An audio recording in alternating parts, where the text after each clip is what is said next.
السلام علیکم ورحمۃ اللہ تعالی وبرکاتہ۔ امید ہے کہ آپ تمامی حضرات خیریت سے ہوں گے۔ چلیے اب ہم آپ کو لے چلتے ہیں نماز کے واجبات کی طرف، کہ جیسے نماز میں کچھ چیزیں فرض ہیں، ایسے ہی نماز میں کچھ چیزیں واجب ہیں۔ بتاتے ہیں ہم کہ واجب کیا ہے۔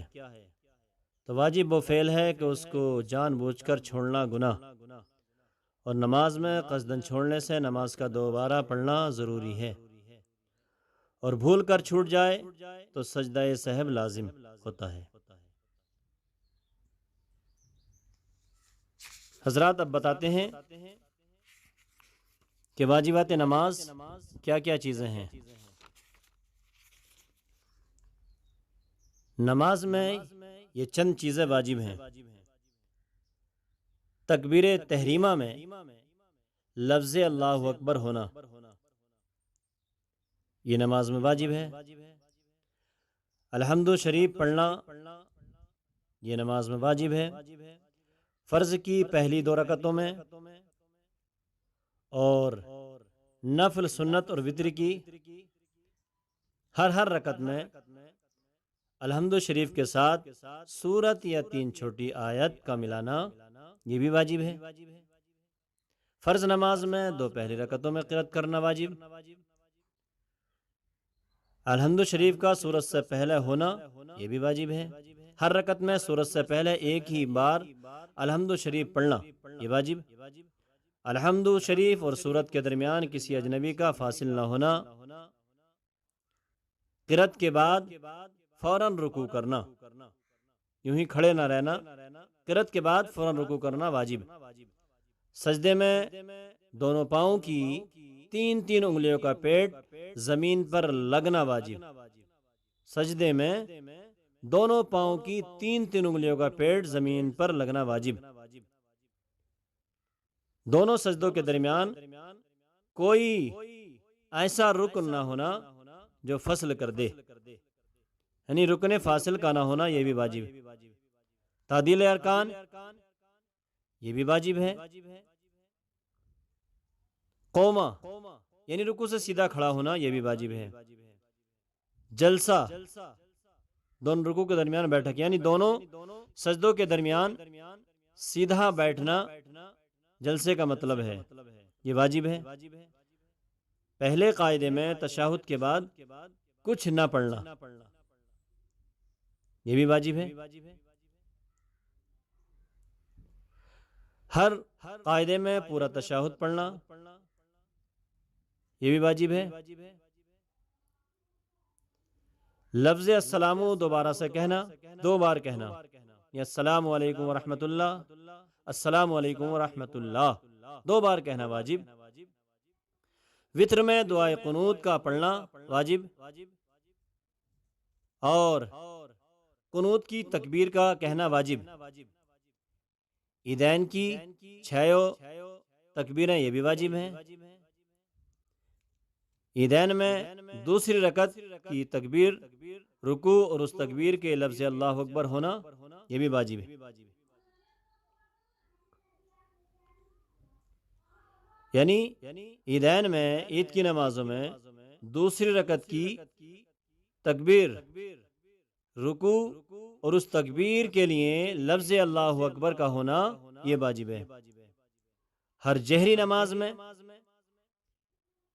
امام کو جہر سے قرأت کرنا، یہ واجب، اور غیر جہری میں آہستہ قرأت کرنا، یہ واجب۔ ہر واجب اور ہر فرض کا اس کی جگہ پر ہونا واجب ہے، یعنی جو چیز فرض ہیں، جو چیزیں واجب ہیں نماز میں، واجب کا واجب کی جگہ پر ہونا، اور فرض کا فرض کی جگہ پر ہونا واجب۔ یہ نہیں کہ واجب کی جگہ پر فرض ادا کر لیا اور فرض کی جگہ پر واجب ادا کر لیا تو نماز نہیں ہوگی۔ آگے چلیں، رکوع کا ہر رکعت میں ایک ہی بار ہونا واجب ہے۔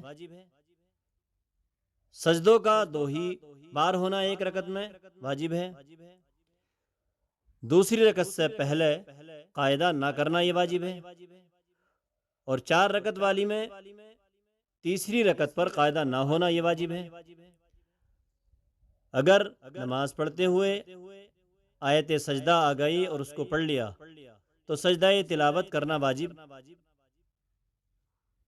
اور سہو ہوا، کوئی غلطی واقع ہوئی تو سہو ہونے کی صورت میں سجدہ سہو کرنا واجب، واجب کی صورت میں، فرض کی صورت میں نہیں بلکہ واجب کی صورت میں سہو ہوا تو سجدہ سہو کرنا واجب ہے۔ 2 فرض یا 2 واجب یا واجب فرض کے درمیان 3 تسبیح کی مقدار وقفہ نہ ہونا یہ واجب۔ امام صاحب جب قرات کریں تو بلند آواز سے، چاہے وہ بلند آواز سے ہو چاہے وہ آہستہ آواز سے، اس وقت مقتدی کا چپ رہنا واجب، امام اعظم ابو حنیفہ رحمۃ اللہ تعالی علیہ کے نزدیک۔ جیسے کہ حنفی حضرات امام کے پیچھے قرات نہیں کرتے، چاہے وہ جہری نماز ہو یعنی نماز ظہر یا نماز عصر، یا مغرب عشاء اور فجر کی نماز ہو جن میں قرات بلند آواز سے کی جاتی ہے، لیکن چپ رہنا واجب ہے مقتدی کا امام کے پیچھے۔ اور سوائے قرات کے تمام واجبات میں امام کی متابعت کرنا واجب ہے۔ یہ نماز کے چند واجبات ہم نے آپ کے سامنے پیش کیے، یاد رکھیں حضرات، یہ نماز کے واجبات بہت اہم ہیں۔ اگر واجبات کا نماز میں خیال نہ رکھا گیا اور مقتدی یا امام کا واجب چھوٹ گیا اور سجدہ سہو نہ کیا تو ایسی حالت میں نماز کا دوبارہ سے پڑھنا ہوگا۔ چلو ائمہ حضرات یاد رکھ لیتے ہیں واجبات کو، لیکن وہ بھی کبھی کبھار غلطیاں کر جاتے ہیں، پھر بھی اصلاح کی اپنی کوشش کرتے ہیں، لیکن بالخصوص مقتدی حضرات، عوام حضرات امام کے پیچھے تو نماز پڑھ لی، اپنی نماز سنتیں پڑھتے ہیں، نفل نماز پڑھتے ہیں، یا فرض نماز چھوٹ گئی تو اپنی پڑھتے ہیں، تو ایسی حالت میں ان کے لیے ان واجبات کو یا تو امام صاحب سے، مولانا صاحب سے یا مفتی صاحب سے بار بار سنیں اور ایک ایک واجب کر کے یاد کریں، یا پھر اگر پڑھے لکھے ہیں اور اردو یا ہندی پڑھنا جانتے ہیں تو اگر اردو میں کتاب میسر ہے تو اس میں نماز کے واجبات دیکھیں، یا پھر اردو پڑھنا نہیں آتی تو ہندی میں کتاب خود لائیں یا اپنے مولانا سے، اپنے امام صاحب سے منگائیں اور اس کو پڑھیں، پھر جہاں سمجھ میں نہ آئے وہاں امام صاحب سے، مولانا صاحب سے، یا بستی میں کوئی مفتی صاحب رہتے ہیں تو ان سے رجوع کریں، کیونکہ بار بار جب تک آپ نہیں پڑھیں گے، بار بار ان کو یاد نہیں کریں گے کہ کتنے واجب ہیں نماز میں اور کیا کیا چیزیں ہیں، تو غلطیاں ہوتی رہیں گی۔ چلو آپ نے کہہ دیا کہ ہم تو امام صاحب کے پیچھے نماز پڑھتے ہیں، ہماری جماعت تو چھوٹتی ہی نہیں، مان لیتے ہیں، لیکن سنتوں میں بھی تو واجبات ہیں، نفل میں بھی تو واجبات ہیں، ان کو آپ کیسے صحیح کر سکیں گے جب آپ کو معلوم ہی نہیں ہے؟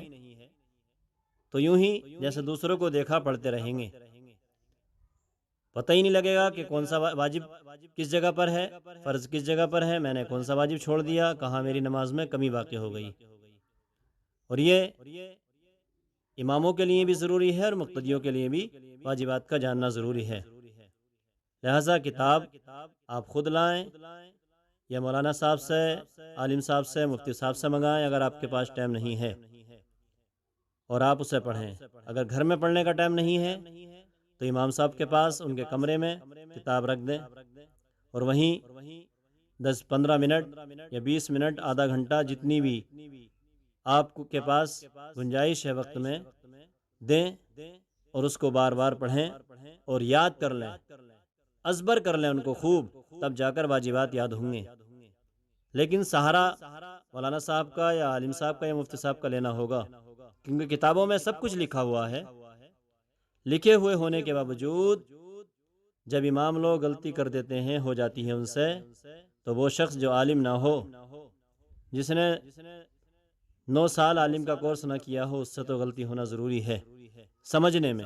اس لیے سمجھنے کے لیے اپنے امام صاحب کا سہارا لینا ہوگا، اور امام صاحب بھی وہی امام صاحب سہارا صحیح انداز میں دیں گے جو عالم ہوں گے، یا پھر ان کا مطالعہ وسیع ہوگا، کیونکہ کبھی کبھی ایسا ہوتا ہے کہ ہمارے ائمہ حضرات ہیں لیکن مطالعہ بہت کم کرتے ہیں، ان باتوں کا انہیں خود معلوم نہیں ہوتا، تو کتاب دکھائیں گے تو اس میں کچھ نہ کچھ ان سے بھی غلطی واقع ہو سکتی ہے۔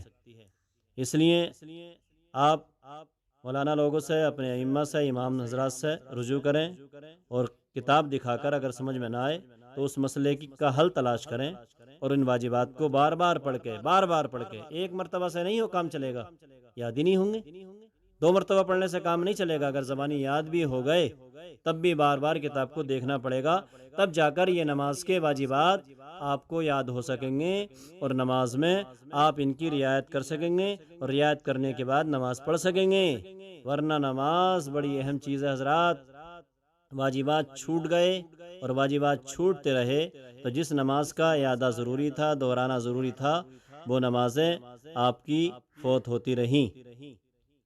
یہ غلطی مولانا میں بھی ہو سکتی ہے، امام میں بھی ہو سکتی ہے، عالم میں بھی ہو سکتی ہے، اور یہ غلطی مقتدی حضرات کے اندر بھی پائی جا سکتی ہے، لیکن اصلاح ضروری ہے۔ تو حضرات، میں آپ سے گزارش کرتا ہوں مؤدبانہ کہ اگر کچھ باتیں سمجھ میں نہ آئی ہوں تو آپ ہم سے فون پر رابطہ کر سکتے ہیں، لیکن آپ ان چیزوں کو یاد کریں، چھوٹی چھوٹی چیزیں ہیں لیکن چھوٹی سمجھ کر ان کو چھوڑ نہ دینا، بہت اہم ہے، یہی کام آنے والی ہیں۔ ارے میرے بھائیوں، جب نماز ہی درست نہ ہوگی تو جو ادا کی جا رہی ہے کبھی کبھی، وہ کیسے رب کی بارگاہ میں قابل قبول ہوگی؟ اس لیے نماز کو واجبات کے ساتھ بھی ادا کیجیے، فرائض بھی یاد کیجیے بار بار، اور واجبات بھی یاد کیجیے، تب جا کر کہیں آپ کی نماز درست ہو سکے گی۔ میں نے یہ آپ تک پیغام پہنچایا، اب اس پیغام کو دوسروں تک پہنچانا آپ کا فرض ہے۔ دین کا فرض انسان کے ذمہ یہ ہے کہ جو دین کی باتیں ہیں وہ دوسروں تک پہنچائے، اگر نہیں پہنچائے گا تو اس سے سختی سے حساب لیا جائے گا۔ یہ نہیں پوچھا جائے گا کہ آپ عالم صاحب نہیں تھے، مولانا صاحب نہیں تھے، پڑھے لکھے نہیں تھے، آپ یہ کہہ کر چھٹکارا حاصل کر لیں، نہیں، بلکہ آپ کو جواب دینا ہوگا، وہاں پر بھی آپ سے سوال طلب کیا جائے گا کہ جو زندگی دی ہم نے، تم نے اس کو دین کے کام میں کتنا خرچ کیا؟ 24 گھنٹے نہ ہی کاروبار کے لیے ہیں، 24 گھنٹے نہ ہی سونے کے لیے ہیں، 24 گھنٹے نہ ہی لڑائی جھگڑے کرنے کے لیے ہیں، بلکہ اللہ کی عبادت کے لیے 24 گھنٹے بنائے گئے ہیں۔ اس لیے خود بھی اس پیغام کو اپنوں تک رکھ کر یاد کریں اور دوسروں تک بھی پہنچائیں۔ السلام علیکم ورحمۃ اللہ تعالی وبرکاتہ۔